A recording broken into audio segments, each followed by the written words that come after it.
Então, a primeira coisa, um cabeçalho, um preâmbulo nessa proposta. Põe lá em cima a data, a empresa tal, né, ilustríssimo senhor diretor fulano de tal, e você põe lá o título, apresentação e proposta de prestação de serviços jurídicos e honorários advocatícios para propositura e acompanhamento de ação judicial por recolhimento indevido de tributos.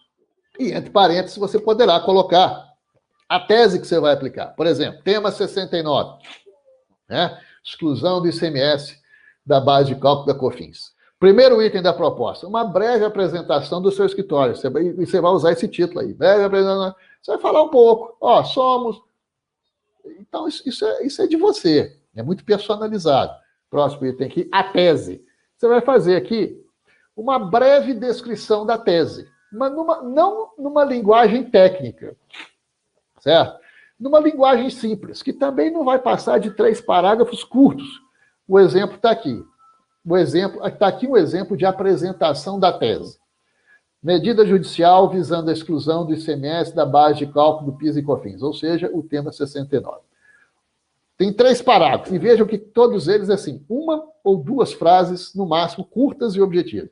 Primeiro, a Constituição da República estabelece, como base de cálculo para recolhimento de PIS e COFINS, a receita ou faturamento. Não precisa citar artigo, não precisa citar nada, tá? O empresário não quer saber se isso aí está no artigo 195 da Constituição, não está. A Constituição define uma base de cálculo, que é ou a receita ou o faturamento. Segundo parágrafo, Supremo Tribunal Federal, no julgamento de 15 de março de 2017, já definiu que o ICMS não pode ser incluído nessa base. Afinal, ao recolher ICMS, o contribuinte não obtém receita e nem tampouco faturamento. Ou seja, você está dizendo que ICMS não é nenhuma coisa nem outra, nem é receita, nem é faturamento. Então, não está incluído. E, por fim, e é essa decisão com força obrigatória para os demais juízes. Por que você tem que dizer essa última frase aí? Para mostrar um cenário de ausência de risco. Essa decisão ela é obrigatória para os demais juízes e tribunais. O juiz tem que seguir isso aí. É essa decisão com força obrigatória para os demais juízes e tribunais que assegura ao contribuinte a restituição da diferença pelos últimos 5 anos. Então, está aí a tese sendo apresentada. Agora vamos ao principal. O principal é o quê? É você levar ao empresário, é falar com o empresário na linguagem dele, né? Na língua dele. Qual é a língua do empresário? A linguagem. Põe isso na sua cabeça. Acho que essa é a lição mais importante que você vai ter na aula de hoje. A linguagem do empresário é a linguagem dos números. Ok? Se você não tiver números para levar para ele, melhor nem comparecer. Você vai adiar essa visita, você vai se preparar, você vai fazer um levantamento, né, para poder chegar na entrevista técnica com números. O empresário quer ver número. Ele não quer saber de súmula, ele não quer saber de jurisprudência, ele não quer saber de ministro, que o ministro disse isso, o ministro disse aquilo, ele não quer saber de tribunal. Quais são os números? E nesses números você vai mostrar, né, os benefícios da tese, na linguagem do empresário, que é a linguagem do número. Então, aqui está uma apuração estimada da economia mensal, do montante a ser recuperado relativo a essa tese, exclusão do ICMS, base de cálculo da COFINS. Então, você está dando aqui o exemplo de uma empresa no regime de lucro estimado, ou seja, no sistema cumulativo de PIS/COFINS. Então, PIS/COFINS, alíquota 3,65, né, nesse regime cumulativo. O ICMS, no nosso exemplo, ele é 18. E você tem que levar como exemplo algo que você acredite que seja próximo da realidade da empresa. Você não vai de cara chegar e perguntar qual que é o seu faturamento. Né? O empresário não tem ainda intimidade com você, ele não está muito afim de te falar da intimidade da empresa dele. Você tem que lembrar que para o empresário, para o seu cliente, a empresa é como um filho. Né?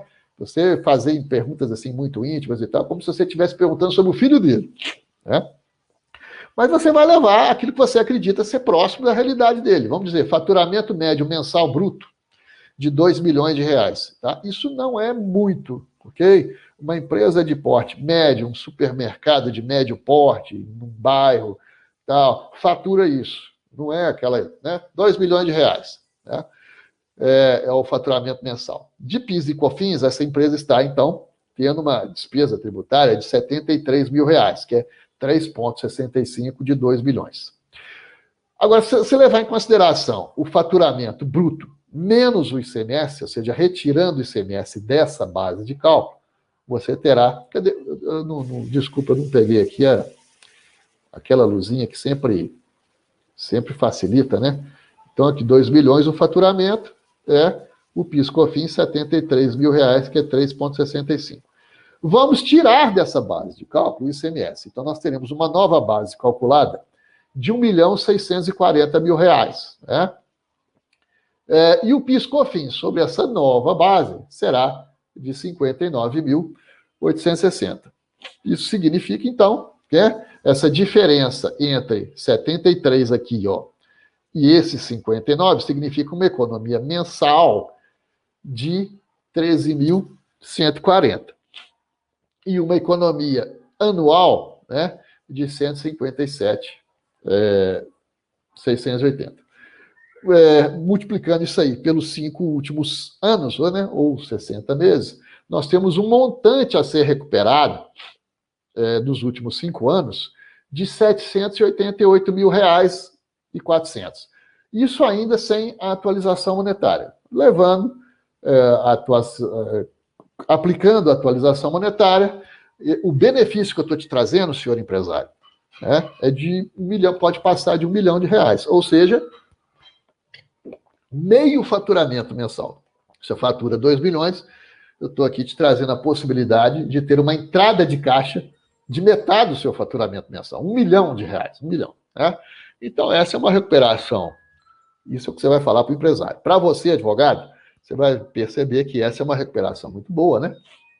Se você cobrar um contrato ideal, eu chamo, né? Contrato dos sonhos, que é um contrato de 30%, significa 300 mil reais de honorários. 1% de upfront, né? 10 mil e 29 no êxito final, 290 mil. Mas poderá ser mais do que isso, em razão do período de trâmite do processo. Né? Nós estamos considerando apenas os últimos 60 meses, sem levar em consideração o tempo que a ação vai levar para transitar em julgado. Mas ainda que o contrato não seja o contrato dos sonhos de 30%, né? Seja um contrato de 10%, de 15%, ou de 10%, isso significa honorários de 100 mil reais. Isso é bom, isso é muito bom. Né? Maravilha a gente ter um contrato desse por mês. Né? Muito bom. Então, mas resumindo aqui esse slide, o que você vai levar para o empresário, nesse momento, o que você vai colocar na proposta, esse capítulo, mostrando uma planilha como essa, ou seja, levando os números para o seu possível cliente, o cliente que você está tentando prospectar. Em seguida, próximo item da proposta, quais são os documentos necessários? Qual é a documentação? Que em algum momento ele vai te perguntar isso, mas o que eu tenho que levantar? Vejam aqui comigo.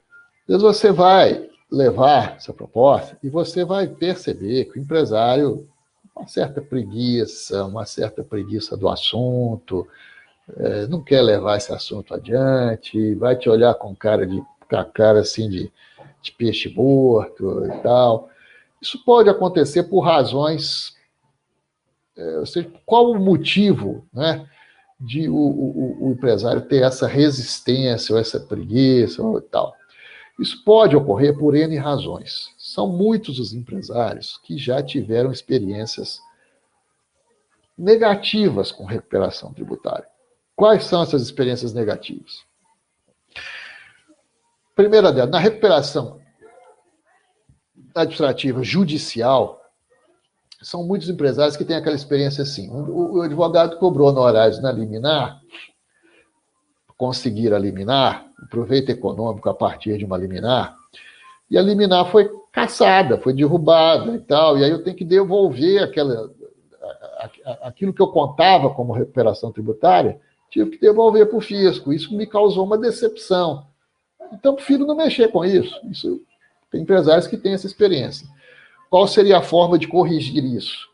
A forma de corrigir isso seria de você dizer para ele, ó, seria dizer o seguinte, olha, então nós vamos, não vamos cobrar pela liminar, o senhor vai depositar as diferenças, vai depositar o proveito econômico e vamos até o final dessa maneira. Se der certo, a gente vai cobrar os honorários sobre o levantamento do depósito. Se der errado, o dinheiro já está provisionado, basta pagar, converter em renda, paga, tá certo? Então, esse problema você não vai ter. E na recuperação administrativa, costuma acontecer outra coisa. Vem uma pessoa aqui fazer recuperação administrativa e tal, uma franquia, não sei das quantas, e acabei tomando foi a autuação fiscal, com multa. Por que isso acontece? Porque infelizmente existem alguns concorrentes, né? Eu não vou dizer aqui em público quais são, mas eu sei quais são, tá? Então, quando o empresário fala, eu já até sei quem é, mas que fazem uma espécie de trabalho por presunção. Por presunção. No PIS/COFINS monofásico, por exemplo, pega o ICMS-ST, aplica um redutor de 10% e tal, então a sua restituição de COFINS é tanto. Não se pode fazer isso. Tem que fazer na recuperação administrativa, ponto por ponto, produto por produto, item por item no PGDAS. Isso leva tempo, 60 dias, às vezes, em média, às vezes mais do que isso. Então, você vai ter que convencer o cliente de que o seu trabalho é diferenciado. Primeiro, aquela questão da liminar, você não vai ter essa decepção conosco. Segundo, se for administrativamente, nós vamos trabalhar produto por produto, fazendo nada por presunção, garantindo a legalidade, e vamos fazer um parecer jurídico garantindo a legalidade do crédito. Agora, por que eu estou falando tudo isso? Porque um dos pontos de preguiça do empresário, do cliente, é a documentação que ele vai ter que levantar. Ele acha que vai ter que levantar uma documentação enorme, que vai dar uma trabalheira, e não é bem assim. Então, documentos necessários. Para essa questão do PIS/COFINS, o que a gente pede lá para o empresário? Evidentemente, a procuração, todo trabalho judicial tem que ter, documentos de identificação, que são contrato social, cartão CNPJ da empresa, identidade CPF do representante legal, uma EFD, contribuições, uma por ano, relativa aos últimos 5 anos, uma EFD fiscal, uma por ano, relativa aos últimos 5 anos, balancete, um por ano, dos últimos 5 anos, o recolhimento de... Acabou. Sai. É muito, entendeu? É pouca coisa, não é muita coisa. Né? Você não vai levar de imediato toda a documentação, isso vai deixar para liquidação. De imediato você vai levar isso aí. Certo? O juiz não vai nem ver isso. Se for o tema 69, ele nem olha essa... Mas está lá. Tá? Um início de documentação contábil. Ele vai ver que está lá, não vai nem olhar. O que ele vai fazer é o tema tal, já tem o precedente está formado, a tese está firmada, então ele já tem um padrãozinho lá para decidir. Ele não vai nem ficar examinando tal, documentação contábil, ele vai deixar isso para liquidação. Então, mas você coloca na proposta, os documentos que serão necessários são esses aí. Né? Seguindo, a proposta propriamente dita. Pela presente missiva, apresentamos proposta para específico trabalho na forma abaixo. Objetivo, recuperação tributária. Metodologia, procedimento judicial individual. Honorários. Os honorários que estão aqui são aquele, contrato dos sonhos. 30% do valor da causa, com a seguinte organização. Upfront, 1%. Ad exitum, 29%. Aí vai te perguntar o que é que significa valor da causa. O valor da causa significa o valor total, você vai pôr isso na proposta lá, observação, valor da causa, o que é? Significa o valor total dos créditos recuperados, abrangendo o período compreendido entre o marco prescricional, data correspondente a 5 anos anteriores ao dia da distribuição da ação, até a data do trânsito em julgado, tá? Mas voltando aqui à composição da proposta, tem sido, eu vou sempre cobrar o upfront. Olha, como eu disse, depende da região que você está, da realidade local. Existem regiões do Brasil, várias delas, em que você não consegue, em trabalho de tese tributária, você não consegue cobrar honorários iniciais. Por quê? Porque seus concorrentes estão cobrando apenas no êxito. Então, então você precisa conhecer o mercado local. Se todo mundo está cobrando só êxito, e você chega com uma proposta de honorários iniciais, é um dificultador, é uma dificuldade, vai realmente você vai ficar numa situação de desvantagem em relação aos seus concorrentes. Então, talvez você tenha que se adequar e cobrar somente o êxito mesmo, né?